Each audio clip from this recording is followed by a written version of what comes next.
Welcome back to Ball Talk with me, Lewis Bryon, and today I'm joined by footballer Ken Charles and presenter Noah Jones. Both big Arsenal fans, and boys, we're going to get stuck into Arsenal's 1-1 draw against Brighton last weekend. So, I mean, the big talking point, we'll get straight into it. Declan Rice's red card. Noah, what's your immediate thoughts on that? Immediately, I thought, why has he kicked the ball away? That's a stupid thing to do. And then I've watched it back and I've got angrier and angrier. I think it's mental. I think it is absolutely mental. It's such a bizarre decision for the ref, bearing in mind what came before, how many times it happened this weekend in the Premier League and it went unpunished, that he's chosen that point to enforce the rule and send him off. That's it. Why has he chosen that specific point? It's almost like he's trying to get the game or himself involved in the game, it looks like. Yeah, that's what I think. But Ken, what do you reckon? Yeah, I think that's what players hate the most, when referees want to make a game about themselves. Like, realistically, you're there to make sure the game goes in like a orderly manner, no cheating, no like big problems. You're not there to just make decisions about most like minute details. That's almost like you're trying to impose yourself on the game too much. There's obviously two sides of it, from a player's perspective and from a team's perspective. I'm sure Arteta will have told him, you can't give a referee a chance to make a decision. That's just trying to be 100% accountable for what happened. Which Arteta said after. Yes, and Declan Rice himself apologised and stuff. However, should that be a second yellow? In my opinion, no, because if you're going to book him for that, you're going to have to be dishing out a lot of yellow cards in a football match. And if they were doing that, then we just have to say, okay, that's the rules, and they're consistent. But you know, you've seen it happen all game from some of the Brighton players booting balls 50 yards away and not getting booked. Like an obvious one. Obvious one. Booting it down the other end of the pitch. Yes. And it wasn't even like he was trying to keep it on. That ball was a yard, 2 yards off. Yeah. There was no excuse for that. Yeah, exactly. So for example, in the same game, you've had those examples. To me, it's crazy to then choose that little 1 yard tap to enforce the rule, knowing that that's going to be a second yellow card. It's going to impact the game in the way it did. It's a crazy decision, and Arsenal fans are obviously annoyed about it, but rightly so. Yeah, and if you're going by, everyone's saying the letter of the law, it's a yellow card, right? But if you're going by the letter of the law, the ball was already moving, so he's not technically stopping a quick free kick. The ball's already moving. It's not a legal free kick. He's just changed the direction of where the ball was going, like slightly. Then also, like we said in the first half, that needs to be given, an obvious one. Danny Welbeck went and tried to get Declan Rice a yellow card. Sent off. That should be a yellow card. If you're going by the letter of the law, there'd be a yellow card every 5 minutes in a football match. So many little things. So do you go down that route, or do you just play it and play the game, let it flow? Looking at that, it's not like it just shouldn't be a sending off. Look, if he's punted it 20 yards, we would be sat. No one would be saying anything. Yeah. He tapped it, and there's a in the Arsenal All Access videos, there's now a behind angle. Yeah, I've seen that. Where Veltman gets up, and as he's getting up, he kicks the ball at Rice. He's already running towards Rice. There is no way anyone can watch him boot Rice there and think, well, he was trying to take a free kick. I thought he'd stop the game to give Veltman a yellow. Yeah, that's what it looked like at the time. So it's a mad decision. It's a crazy, and you don't want to see that in the Premier League. You don't want to see that at any level, but not in the Premier League. Like, officiating is supposed to be top. It's supposed to be at the same level as the players, the coaching, like everything about the level of football. But that's a poor decision, in my opinion. Unless he can turn around and say he's followed the letter of the law all game long. Yeah, which he hasn't. If he had, then we'd have to just say, okay, he's a busy referee, but he's actually fair and consistent. And I think that's the biggest thing players want: consistency. Yeah, and he looks a little sheepish when he gave the yellow card out, didn't he? He didn't almost didn't want to give it, but he did give it. But let's get off that now. Good luck. Let's get off that. Yeah. What was your overall thoughts on the whole game? You know, how Arsenal played. First 10 minutes, I was looking forward to it, because I think you go straight to the right hand side. Saka was running. I think it was Hinchelwood rings. Right, first 5-10 minutes, 2-3 balls into the box, because Saka's done his classic, I'm going to go left and shoot. Actually, I've gone right and now I'm going to whip the ball in. So the first 10 looked fantastic, and we looked like we were going to take control of the game early. And then I think, again, for maybe the second week running, we lost the midfield battle. I think Odegaard wasn't there. Yeah. And I know he went down, maybe was injured. It was right before. It wasn't too bad before that. Like you said, like with him and Saka were linking up well. Mm-hmm. But then, I just don't know. It just seemed it's hard not to talk about the incident because I think we were fine. Yeah, exactly. Up until then. We had I don't think they scared us. We were fairly comfortable. Raya claimed every cross. Brighton are good as well, you know. Like it's not like being okay in a game like that, 1-0 up until that second yellow against Brighton. There's no shame in that. It's the same. We were talking about Villa the week before. Like these are good teams. You're not expected to just wipe the floor with them. I think we was in a very decent position up until that second yellow. And to even not lose the game, because again, Brighton are very good. You can easily go on and lose a game to a team like that once 1-0 down. So, like you said, come off the topic, but I think it just, in the end, had such a big impact on the final score. So do you think if Rice stays on, we win the game? I think so. It's look, anyone can, there's loads of if, buts and maybes, but I would back Arsenal to see that out, and if not push on and get a second, if anything, with everyone on the pitch. We still had chances when we went down to 10. Havertz has found Saka. He was just inches away from putting that in. Havertz's 1-on-1 was with 10 men, wasn't it? Yes. Yeah, he did it. Yeah. So this is all like we still pushed to try and get a goal with 10 men. So I assume with 11 men we would have found another goal and killed the game off. I think same as you know. I think the first 10 we were like on it, always going down that our right hand side with Saka. Then there was a little stoppage in play. There was two actually. One with Odegaard, and I think the other one might have been with Milner coming off. And that it just killed the momentum we had after that. It all just died out. Like I was at the ground. The atmosphere died down a bit after that. Yeah, and then we never really got back into it. Really annoying one, isn't it? It's I think it would almost be less annoying if we drew 1-0 and Rice didn't get sent off, because then you could say like, it wasn't a good performance.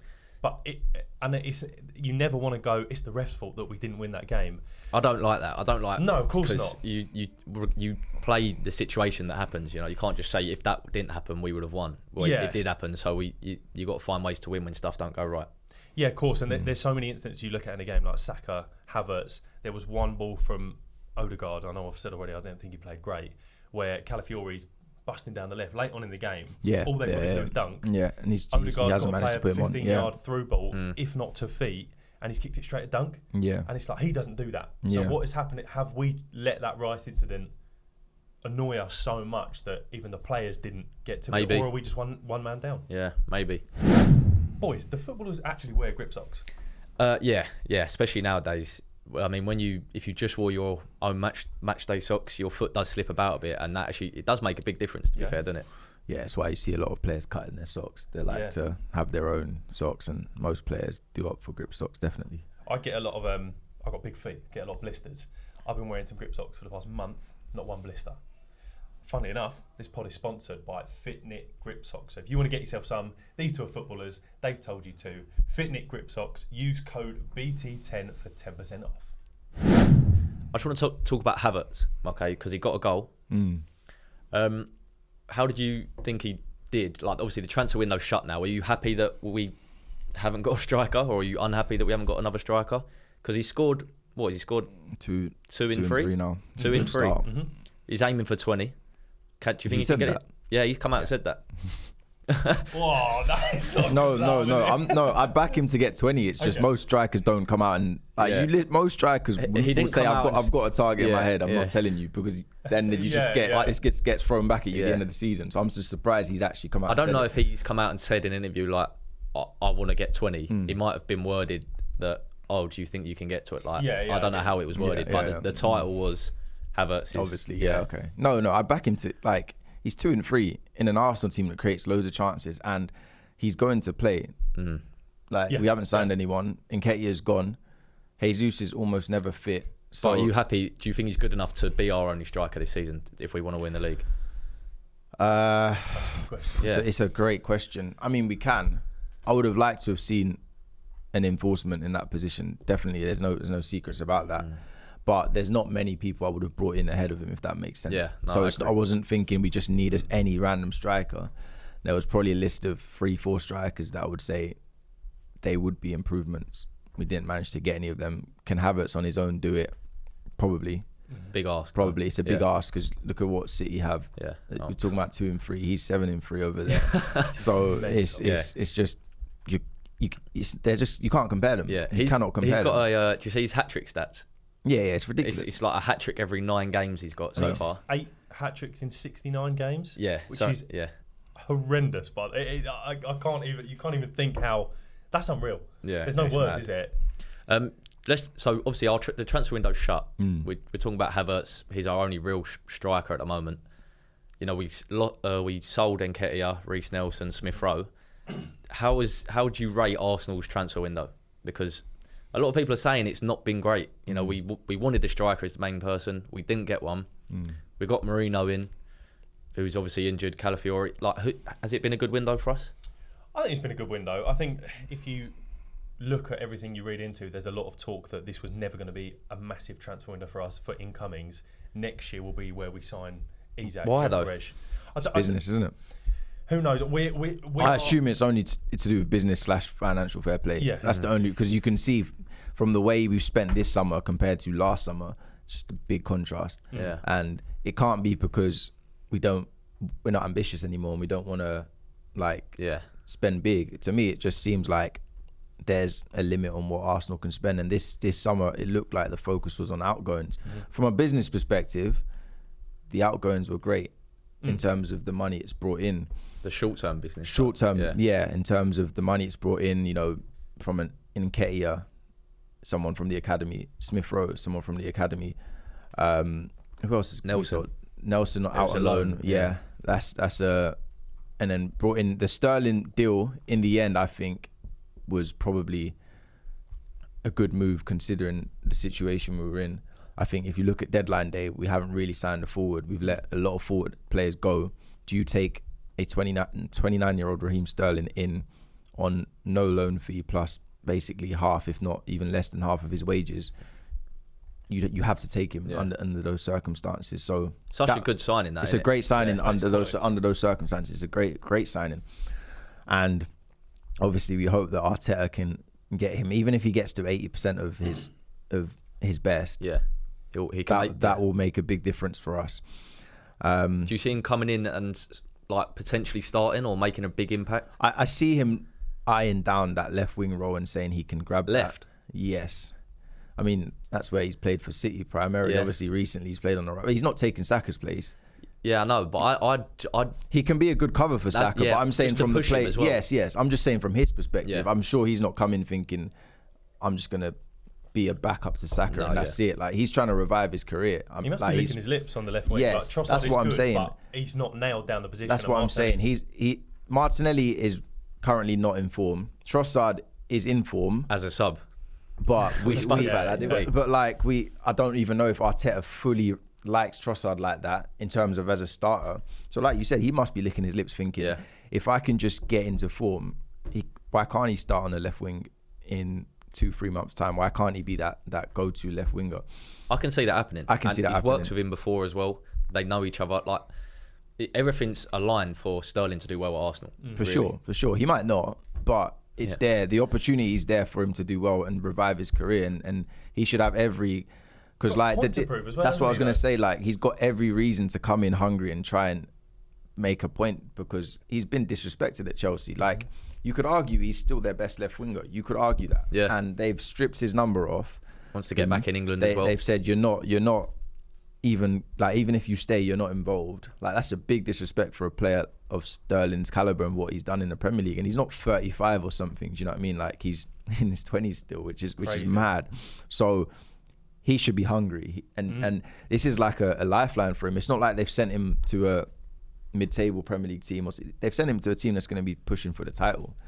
What a way to, have one back on Chelsea than to go and help Arsenal win a title, like, and then get yourself back in the England squad and that kind of stuff. I'm sure that's what he wants to do. And let's be real, he's a top player. He's played for Liverpool, Chelsea, City, and now Arsenal. There's no questions about it. You're not a bad player if you can do that. Yeah. No, and he was integral in that City team at one point.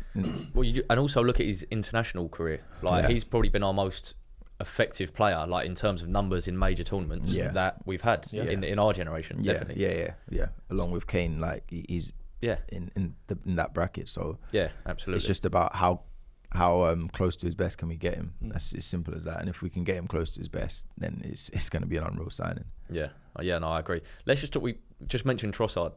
Obviously, he's been on form, coming off from the bench, and as Martinelli weren't really doing it from starting, he got his chance as a starter. Didn't really perform that great, did he? Like we said, there's a difference between coming on and doing well when there's 20 to go and everyone's tired, than doing well as a starter against fresh legs. Don't you think? Yeah, massively. And I think it's tough for Arsenal because you've got Saka on the right, Odegaard plays on the right hand side of midfield. Not a lot goes down the left. I think just because if you've got someone like Saka over there, obviously your first thought is, can I get it to our best player? Yeah. So the left side gets hung up a bit dry, and I do feel a bit bad for them when they play out there. Maybe that changes when Marino is fit, because as we know, he's done his arm now and he's on the left side of midfield. Maybe he can supply them more, but it's tough because he's so good off the bench. Yeah, he's so good off the bench. We spoke about it in our last Insight episode. Being a super sub is horrible because you come off the bench, you play really well, you get your chance. If you don't then perform, everyone goes, you're better as a sub. Yeah, and you have a different mindset when you start to when you come on as a sub. Like there's nothing to lose when you come off on the bench. Yeah. It's like, all right, I've been on the bench. I either come on and do great and prove a point, or if I don't, I only had 15 minutes. And it's like you come on and sort of you pretty much do your own thing, especially as a winger. You come on and like, right, give me the ball, let me make something happen. Whereas if I'm starting, you got to stick to how you want to play, how we pressing, how we playing out. And this can all be like, you're focusing on, right, when I get the ball, Rice is making that movement. I've got to do this, instead of getting the ball and making something happen. Yeah. And that's why I said last week that Martinelli starting could be doing what Arteta wants from him. It's not as simple as minute one, get the ball and take 3 players on. And like, you're not asked to do that sometimes. Maybe we've got some patterns we're trying to work today. For the first 30 minutes, stick to this. You might not look like you're the best player on the pitch on the eye, but you're doing what the manager wants in order to create chances elsewhere. So it's a difficult one, but one thing that's true and guaranteed is you can only really judge him on if he gets a run of starts. You can't. It'd be unfair. Yeah, you can't just say, oh, he started at Brighton and didn't do much, and because that's ridiculous. I think us fans are guilty of doing. Fans will naturally be and it's just. But how many games do you give him? We can't keep having. I'm not saying Arteta now has to give him those games, but I'm saying. For you to turn around and say, okay, he's not good enough to start, you can't do it based off one game. You've got to give him a run of 3 games, I'd say, and he's proven it from starting positions last season as well. I think this is the thing, when a game goes like Saturday where a decision goes against us, we draw the game, people will be quick to point fingers and ask questions. You know, I've seen Odegaard been slagged off. I've seen questions about Trossard. It's because we drew. If we won that game 2-3-0, of course, even if Trossard didn't score and do much, no one's really looking at his performance. It's like, we won the game 2-0, whatever, we move on. It's the draw or the loss that now makes people start to really scrutinise individuals, and that's the reality of football. It's harsh, but it's like you as a striker. Let's say if you get a chance a 1-on-1 and you miss it, and then you end up losing the game 1-0. They'd show your chance on Match of the Day and have that as the reason why you didn't. Exactly, yeah. If you went and won 2-0 and you didn't score, but you also missed that chance, no one remembers it. No one remembers it. It's mad. Yeah. It's literally that. Winning games is so important for everyone's perspective on how you played. Like, the same 2 performances in 2 different games can be judged completely differently. From the outsiders, especially. Especially. Can be judged completely being different. a forward as well, because you watch that game, again, I say it a lot, but I don't think Partey played very well. No one's really talking about that because you're going, why did Havertz miss that chance? Saka could have done that. Odegaard didn't play that pass. And it was Trossard's first start. Exactly. Being further forward on the pitch, it's difficult. 100%. Unless a defender makes a massive mistake. Exactly. Unless they do something that catches the eye. Yeah. I thought their goal was. We weren't set up very good for their goal at all. Like the centre halves weren't. Partey hasn't tracked that runner, which is harsh because it's the striker, but he's the nearest man. He's got to stay with him. Yeah. I'm not sure where Saliba's going when that ball's played in. Weird. That's what I mean. He started going away and then yeah. realised he's actually in. Let me try and like. But because we're in that, like everyone's almost like Saliba can't do wrong. He's not going to get blamed for anything. It's like mad that. how people get judged. Yeah, isn't it? of course. And I'm definitely guilty. I have an unfair bias towards Thomas Partey because I don't trust him. Yeah. And that was like. So you're quick to say it's his fault straight away. But Whereas Saliba runs away from the attacker and then comes back and no one's going to talk about it. And this is the thing, he's earned that, right? Yeah. Like he's earned that. It's a case of like we trust him. If he's made one minor error that's led to a goal, we're not going to now say he's not good enough because it's obviously not like he's allowed half an error. Yeah, and also what you believe in, you tend to see more. Yeah. Like, Of course. have you? I see something. I can't remember who it was, but it was like, if you shut your eyes and then I tell you to only look for stuff that's red. As soon as you open, you're just going to notice all the things that are red in the room. Yeah. Like, so if you think that Thomas Partey's not a good player, you're always going to spot the bits he's doing wrong. That's the first thing I noticed until someone went, "What are the defenders doing?" And then I went, "Oh yeah, defenders aren't playing well either." Yeah. But look, that whole goal is poor from front to back. Yeah. That ball. How is Lewis Dunk playing a defence splitting pass? I don't rate Lewis Dunk really that much. He's like long range passes. Like sometimes they get to where they need to be, but it's like floated. It's all like you know what I mean. He's not someone who you look at and think he's class. Yeah, he's cut us open there. Yeah. We'll go on to obviously you mentioned the midfield looks a little tired. They lost the midfield battle maybe. Declan Rice it's obviously the international break coming up. Declan Rice and Saka both got the call up. Are you disappointed, concerned with that? They're going to get a call up. Yeah. So I'm not disappointed. I am, however. Yeah, but I thought there might have been a chance that they didn't get the call up. You reckon? Yeah, they've just come back from England duty. Give them a rest. But does the England manager think about that? Because No. he doesn't care about. He's interim manager. League, does You've he? got to Surely. think he's probably got an eye on the job. That's very. Yeah, he's of got to course. win these games. He knows that if he just let's say he not good for Arsenal. if he smashes these games, questions will start to be asked. Yeah. Should he get the job? Things like that. So he's not thinking leave him at home. And it's the same. Kane's been called up. Like everyone that's been involved in that, Bellingham's been called up. No one's been given that rest. So yeah, from an Arsenal perspective, it's not Terrible. great. Obviously. I mean, every time Saka goes into an international friendly and plays 90 Yeah, minutes, you're just Yeah. watching it thinking, bro, like take him off. Like Yeah. He walks with a permanent limp as well. Yeah, Like, yeah. So you're just constantly worried. So no, it's not ideal, but I don't know. Rice has a rest now from the North London derby as well, so it's like he stays fresh, I guess. so it's not the end of the world for him. That means he's definitely going to play with England. Oh, Isn't 100% he's going to play. Yeah. And so is Saka. Yeah, but I mean, even more so Rice though, because like if they were thinking about maybe giving him half the game, they're not now because he's not playing. Yeah, 100%. Let's talk about the North London derby. Would you, like you said, we haven't got Rice for that. A big miss. Saka's would have been at international duty. A lot of the other players would have been. Are you concerned about that? Tottenham did just lose to Newcastle 2-1 away. To come back to your question on the window, this is where like you start to look at it and say, was it a great transfer window? Because we don't. Rice is obviously suspended. Who plays in midfield? What pairing do we go? I mean, that's why we would have had Mourinho, but he's obviously Of course. Do you know what I think But is these things happen. Like, for example, if Jesus was someone you can rely on to stay fit, Jesus would just go straight in the 9. You drop Havertz one. Yeah. And I'm not a we've fan got a of team. that. Yeah, but Yeah. in this circumstance, that's not a bad partnership to go for. We ain't got that option right now because we don't even know if Jesus, we don't know where he is. Yeah. And I never felt like we could go into this season relying on Havertz and Jesus together because I don't even know if Jesus can be a reliable backup. You can almost not count him as a player. As good as he is at football, I will like as a player, unreal. But it's like, come on, this is the third Arsenal season know now, that. and Arsenal know that. Yeah. He's had injuries all through the first season, all through the second season, and he didn't even make. Did he make game week 1 of this season? No, I don't think- regardless. And we lost Nketiah. Yes, Yeah. but before we had that, it's like, okay, you could go in Nketiah in the North London derby. Yeah. No one's complaining about it. No one's worried about that. Now it's like, okay, we haven't got a backup striker, which has a negative impact on the rest of the team and what you can do. So I don't know what he's going to do. Let me throw something at you because the transfer window is done. Yeah, so of course. Sadly, we've got Liverpool. Yeah, no, right? of course. Timber in midfield. Because if you look at us in transition, right, we get the ball, we go to 3 at the back with Saliba, Gabriel, and Ben White. Yeah. Timber goes next to Partey, Yeah, he Rice does. goes next to Odegaard. Yeah. So surely Calafiori starts at left back and Timber just slots in the midfield. I'd counter that and say Zinchenko.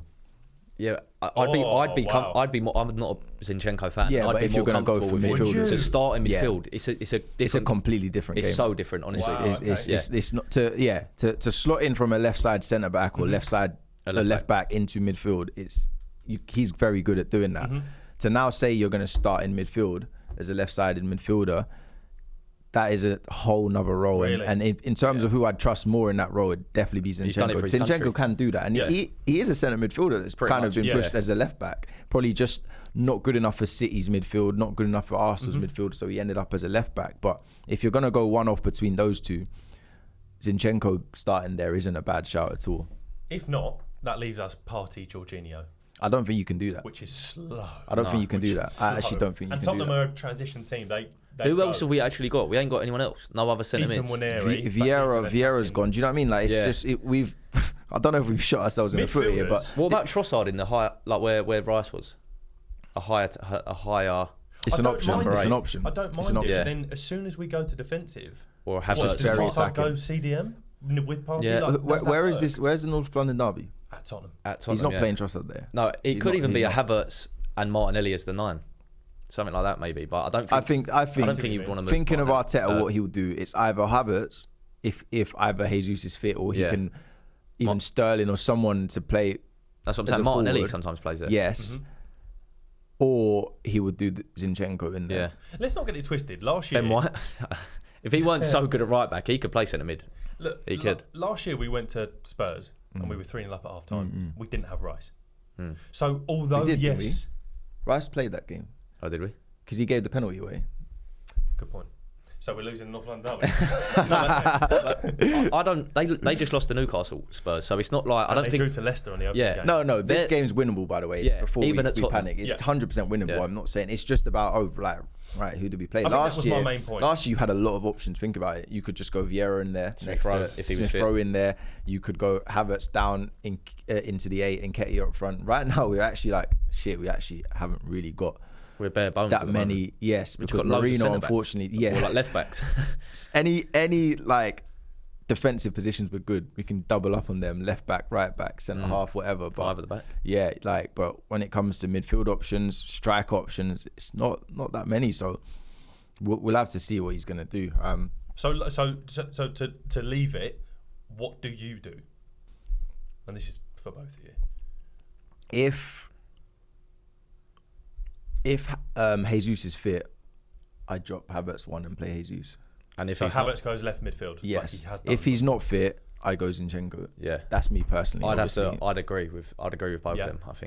I think so. So Jorginho and Partey is just. I don't think you can do that. Just out the I don't think you can do that. They're two like You're relying they're on- both sixes, yeah. and it's like Arsenal never play with 2 6s anyway. Yeah. It's like out and out. Like it's always a 6 and an 8. And the Odegaard and Rice are high as well. Yes, a lot of the time. that's what I mean. So Rice is playing as a proper 8. Yeah. If you play Jorginho and Partey, neither of them are doing the 8 role. Got to rely on just And Odegaard. Timber still will come in, right? So it doesn't leave us. Well, if them People two are still there, invert, sorry. yeah, if them two are there, he probably would have it'd just change our whole system. The whole Yeah. game would be so Yeah. different. Like both of them can control a football match, on, like the tempo of a Yeah. game, but like they need players off them, Yeah. sort of bombing on. They're and- not and- creating this. They're not the assister. No, they're normally like they're the, starting the, to play. the pre-assist or Yes. starting. So your it, yeah. solution is bringing a more attacking player back. Partey deals with it, and then as we do, Yeah. fullbacks in Keep the system the same and just Basically, adjust the players. basically, it's yeah. it's And a lot Havertz- easier to change the players than to change a system. Yeah. We have this thing with Arteta, love duel-winning players. Havertz wins duels. He'll be alright So in it's midfield. not It's bad. not the like you said. I don't fancy it. Like I don't think it's the best option, Yeah. but it's definitely not the worst option. It's an option. So like you said, he definitely wins duels. And away from home in a North London derby, I'd rather see him there than dropping a Trossard in there because that's very attacking. If you're going to Yeah. play a Trossard type and an Odegaard, Yeah. That's maybe if leaving we're the losing. midfield. Yes, star that's power. leaving the midfield pretty bare to start with, I think. Yeah. So again, like Tottenham did lose. Do you think we won't go official predictions, but do you think we'll win? I do think we'll win. I watched the Newcastle Tottenham game, and Tottenham only started playing when they were losing. Obviously, they were trying to win, but they really kicked off in like the 55th, 60th minute, got their goal, which was terrible keeping from Nick Pope, and then they kind of sat back again when Yeah. they got level. So I don't think they have the mindset right now to take control of a game like this. I think even though we're away from home, it will be our game, and I think we will win, even though we've lost Rice. I just think it will be a lot different though, because at Newcastle's ground, the away fans are literally tucked up right in the corner. Like you can barely hear them, and stuff that makes it so much easier for the away team to, like you said, just to sit off and change their game plan completely, because they haven't got the atmosphere and the fans driving them. So I think it will be a big difference between their performance against Newcastle and then against us at home. Yeah. I still think we'll win though. I think we'll win. Ken? I think we'll win. Yeah. And I trust Arteta to select a team and select a game plan to go there and win. Yeah. Do we need to win? Yes, of course we do. Yeah. So draw is not a good result. Nah, we need to win that, man. Ooh. We can't. No, Do you we think? need. If we want to win the title, City are not slowing down. They're looking good. You can't go from a draw at Brighton to a draw at Tottenham to then go to the Etihad. Yeah, no. Is that what's next? Yeah, they're looking frightening, man. So what? We've got two away games in a row. Tottenham and Man City. That's rank, isn't it? Yeah, that is not good. Yeah. The Tottenham game is important. Yeah. It's very important. The idea of placing must-win games 4 games into a season is a bit much. But I agree, if you want to win a title, you got to win basically most of your games. And it's more the effect that will have as well. Yeah, this is why it comes back to that yellow card. That becomes so frustrating because in a normal circumstance, that doesn't happen. You win the Brighton game. Yeah. And then the Tottenham game becomes, we got to go and win. But if we get a point away at Tottenham, no one's complaining. But it's kind of like back-to-back draws, plus now going to the Etihad. It makes it, you could be out of the title race in September. I'm nervous. Yeah. Well, listen, we'll save our full preview of that game for next Wednesday and our official predictions, okay? So they'll be out next Wednesday at 6:30 p.m. And we'll save it until then, and let's pray. Let's pray. So hard not to talk about the Rice incident when you already spoke. Do you know what I mean? Because it is the game. It is the game. It's like you said, I'm not one to blame refs or because most of the time you can't. But that's such a it doesn't get worse than that. Yeah, I feel like in his head he almost thought, oh my god, I've got an opportunity. Like he's done that. I know it's a yellow. Like I felt not done anything about the Veltman kick. That's what I mean. I almost feel like I should have really said it, but I feel like at the start of the game where the tempo of the game was so quick and pacey, when that it was very sharp and chaotic when that first kick happened. It was almost like right, it's kicked, it's happened, the next play's happening. Whereas with the Rice one, the game had slowed down a bit. Yeah. It was all in between. But then he hasn't launched the ball away. I know, he's just kicked it. If he'd kicked it away in the exact same way that who was it? Pedro. If he'd done it exactly like Pedro's done it, even though Pedro didn't get booked, we couldn't sit here and defend Rice for booting the ball away. We'd say he has to get booked. He's just missed Pedro. It's just the inconsistency, Yeah. It's the fact that that's is what moving. it is for me that makes it I agree. It's a horrible time to do it as well. With Tottenham early in the second half and Man City, Tottenham then Man City to come after. Why just do it to party instead? Yeah. Why was it Rice? But I watched the Newcastle game and the Man United game. Happened once in the Newcastle game and twice in the Man United game. Yeah. No one penalised. Yeah. And they kicked it away. When players pick the ball up and run and they throw it back, that's the same thing. That's more. Well, what about answering back to the ref? You're not allowed to do that now. You can't say, like you said, Welbeck saying it's a second yellow. That's a yellow straight away because you've said you can't. That's the new rule, isn't it? That you can't do that. Yeah, I understand the rules, but refs need to use their brains and stuff because the aim isn't to finish games with 8 men. The aim is to just control a game and make sure it goes fairly. What is the whole thing on Sunday night football when they said the ref said, refs shouldn't be using common sense because it's the rules. But then last year, I think it was when they just brought that in for that Newcastle pushed Gabriel's head. And we all kicked off. When they beat us away. Just what about old ref that does and talks about VAR? Not Mike. Dermot Gallagher. He does the Sky stuff. Yeah. On that, he said the refs got to use their common sense, and it's like, what is you're just? No, I think refs are asked to use common sense, 100%. And now because said we shouldn't be using it. No, they're definitely asked to use their own interpretation. Yeah, I don't know, man. Majority of the time, because at the end of the day, if you wanted to make it black and white, you just have cards every 3-4 minutes, and it's just really that's not the aim. Yeah, you just want it to be fair, don't you?